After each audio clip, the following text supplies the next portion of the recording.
The Ukrainian night was quiet and peaceful. The clock ticked past 1:00 a.m.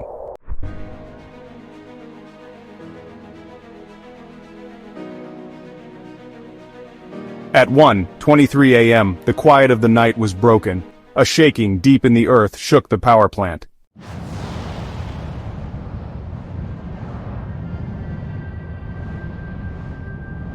The explosion echoed across the land, reaching the nearby town of Pripyat. In homes lit by the strange glow, families woke up from their sleep.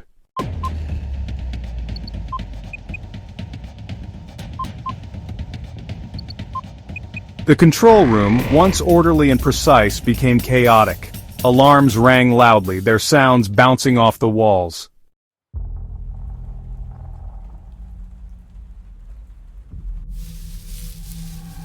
Dyatlov, a stubborn man, used to being obeyed, refused to believe what he saw and felt. He held on to the hope, though small, that this was a small problem, a minor accident.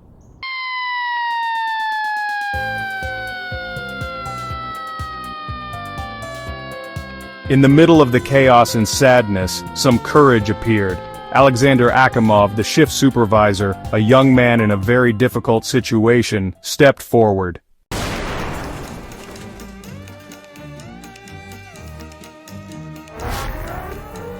Outside, the night sky, once full of stars, now had one scary sight: a fiery cloud of radioactive smoke and debris rising from the broken reactor building.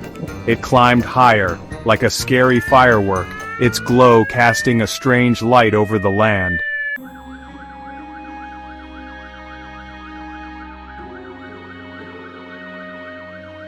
The sound of sirens cut through the confusion. It was a sound that scared those who heard it, a sound of danger, of emergency, of lives in danger.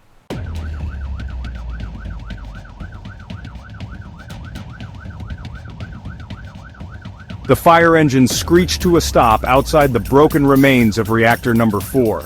What the firefighters saw was like a nightmare.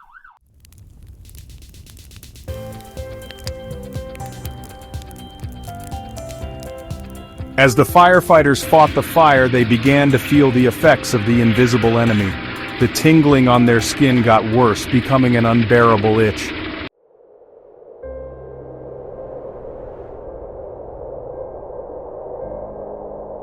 Unseen, unheard, the silent killer stalked Chernobyl, creeping through the night like a phantom.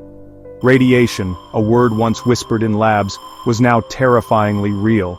It was no longer confined to the pages of scientific journals or the sterile environment of research facilities. It was everywhere, on everything in the air. Invisible particles floated silently, settling on every surface, infiltrating every breath. It soaked into the concrete, the water, the air itself. The very fabric of the environment was tainted, leaving no place untouched. It was a sneaky enemy, invisible, with no smell or taste. It lurked in the shadows, waiting to strike, its presence only known by the devastation it left behind. Its effects, though terrible, wouldn't show right away. The brave souls who fought the initial blaze had no idea of the silent enemy they were up against. It went into their bodies, changing their DNA, causing cancers that would show up years later.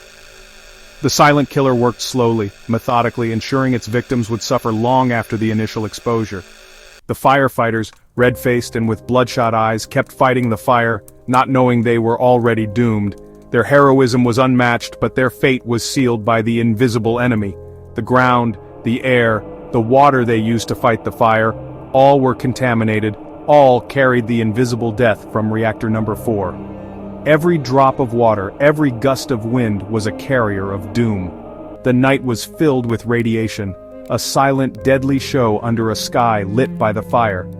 The eerie glow of the blaze masked the true danger lurking in the darkness, and in Pripyat people slept, unaware of the danger coming their way on the wind, carried by the sirens, a warning of the nightmare about to hit them.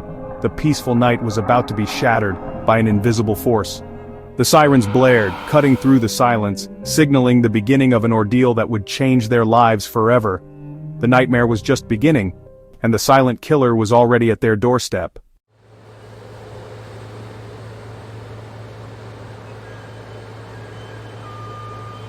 Deep inside reactor number 4, huge destruction raged. The once stable environment had turned into a chaotic inferno, a scene of utter devastation. The reactor, which had been a beacon of technological advancement, was now a symbol of catastrophic failure. The reactor core, once a marvel of engineering, was now a place of unimaginable heat and radiation. Temperatures soared beyond control, and the very materials designed to contain the reaction were failing. The uranium fuel rods, their protective coverings melting away, had broken apart, releasing deadly radioactive isotopes into the environment. This breach was a critical failure, one that would have far-reaching consequences. The graphite control rods, meant to control the nuclear reaction, had caught fire, exacerbating the already dire situation. Instead of stabilizing the reactor, they were now contributing to the inferno, making it even more uncontrollable. The reactor, once a symbol of progress and human ingenuity, was now a radioactive bonfire. Flames and smoke billowed into the sky, a stark reminder of the thin line between innovation and disaster. The laws of physics, so carefully planned and calculated, were now being broken by a series of human and mechanical mistakes. Each error compounded the next, leading to a cascade of failures. The delicate balance of nuclear fission was upset, releasing a tremendous force. This energy, once harnessed for good, was now a destructive power, tearing through the reactor's defenses. It was a chain reaction that couldn't be stopped, a nuclear firestorm that fed on itself. Each moment brought new horrors as the firestorm grew more intense and uncontrollable. The reactor vessel, designed to contain the immense forces within, buckled and groaned under the pressure. Its thick steel walls, once thought impenetrable, were now failing. The superheated steam and molten metal inside the reactor were too much for the containment structure to handle. The walls couldn't withstand the extreme conditions, leading to catastrophic breaches. The control room operators, their faces illuminated by the flickering lights of their instruments, were in a state of disbelief. They couldn't fully grasp the magnitude of the disaster unfolding before them. The radiation readings were off the charts, far beyond what their instruments were designed to measure. The operators were overwhelmed, their training insufficient for the scale of the catastrophe. They had trained for emergencies, but nothing could have prepared them for this level of terror. The protocols they had practiced seemed inadequate in the face of such overwhelming destruction. The reactor, once a source of national pride and a testament to human achievement, was now a monstrous entity. The operators were trapped, clinging to a faint hope for a miracle, even as they knew it was unlikely to come.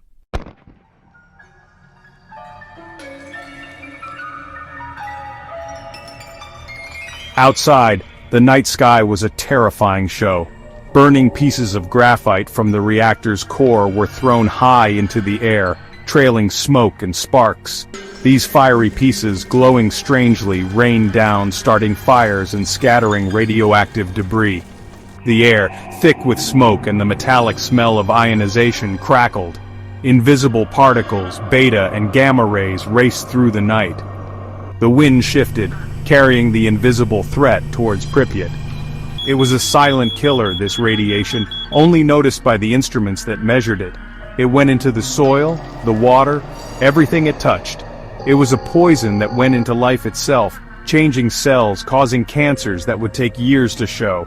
The firefighters, their faces lit by the flames and the glowing graphite, kept fighting, not knowing they were doomed. They were heroes, but also victims, sacrifices to a technology that had promised so much, but delivered such horror.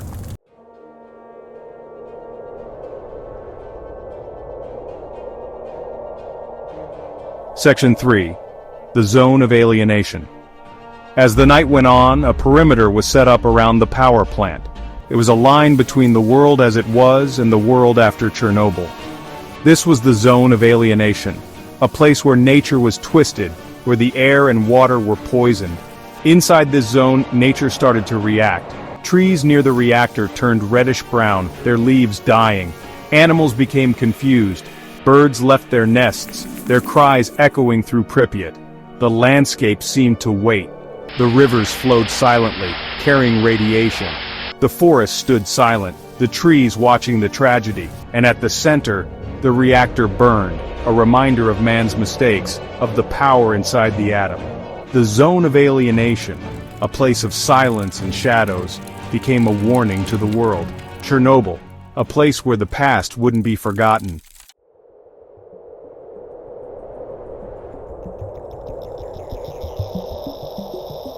Section 4. Whispers on the wind. The wind carried the news of Chernobyl far away. Invisible particles drifted across borders. The world, still mostly unaware, went on, not knowing about the silent threat. In the days and weeks that followed, the whispers got louder, carried by news and science. The world learned the name Chernobyl, a name of fear and disaster. But for now, in those first hours, the whispers were faint, carried on the wind. The world didn't know about the threat.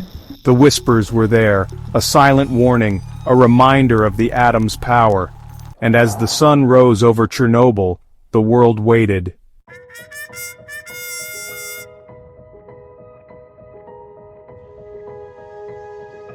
Section 1. The minutes crawl by.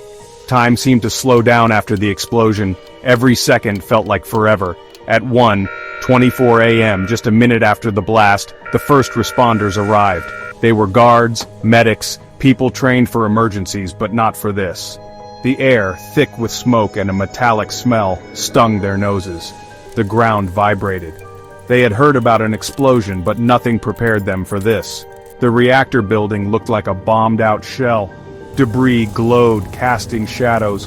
The firefighters were already fighting the fire. The first responders, shocked and scared, looked at each other. They had trained for this, but this was different.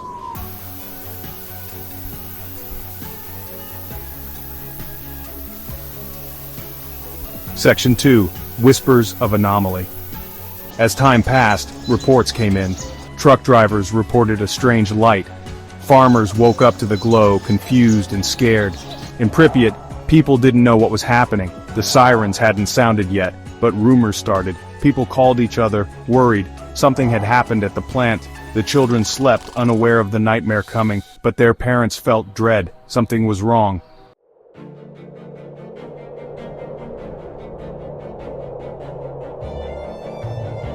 Section 3. The city awakens. At 1:28 a.m., Pripyat was alerted. The sirens woke the town. Lights turned on in the apartments. Confused, people went to their windows. They saw a pillar of fire rising from the power plant, casting a strange light. The air now had a metallic smell. The wind picked up, carrying smoke and something else that made their eyes water. The children watched as their parents tried to understand what was happening.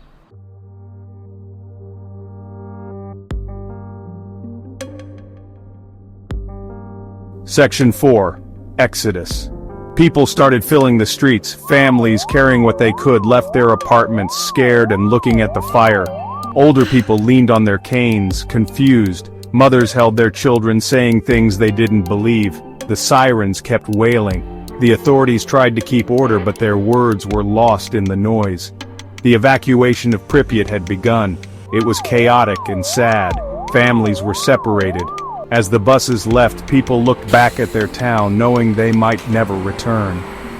The night had become a time of fear and loss. And as the buses drove away, Pripyat stood silent, a ghost town lit by the burning reactor.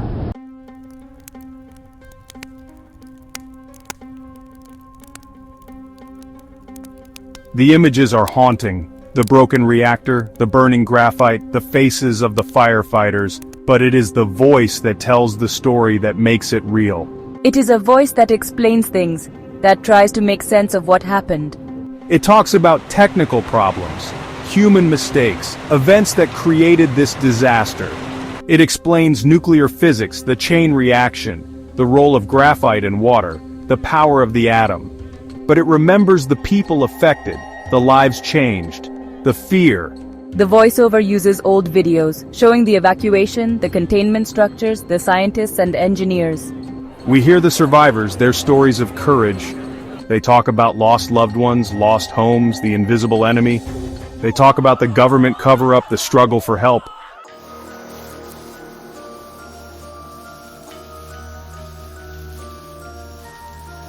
The voiceover tells the uncomfortable truths, the secrets of the past. It talks about the Soviet system, the secrecy, the pressure to produce. It shows the problems with the reactor, the lack of safety, the obedience over common sense. We hear the control room operators before the explosion, their confusion and fear. We see the officials who made the bad decisions, their arrogance and disregard for life. The voiceover tries to understand, to learn from the past. It recognizes the bravery of the firefighters, the doctors, the nurses, everyone who risked their lives. But it also shows the long-term problems, the invisible scars. We see the abandoned villages, the empty playgrounds.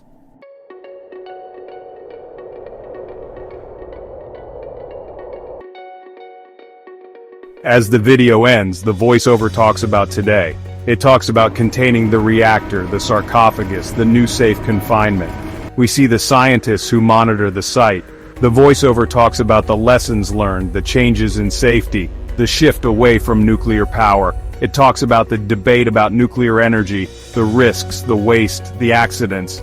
But it also talks about new technology, safer reactors, the potential for nuclear power to help with climate change.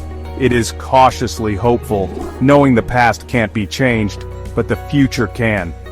The voiceover reminds us that Chernobyl is not just about the past, but about our choices today. The final image is the Chernobyl exclusion zone, nature reclaiming the ruins. The voice fades, leaving us with the image of a changed world.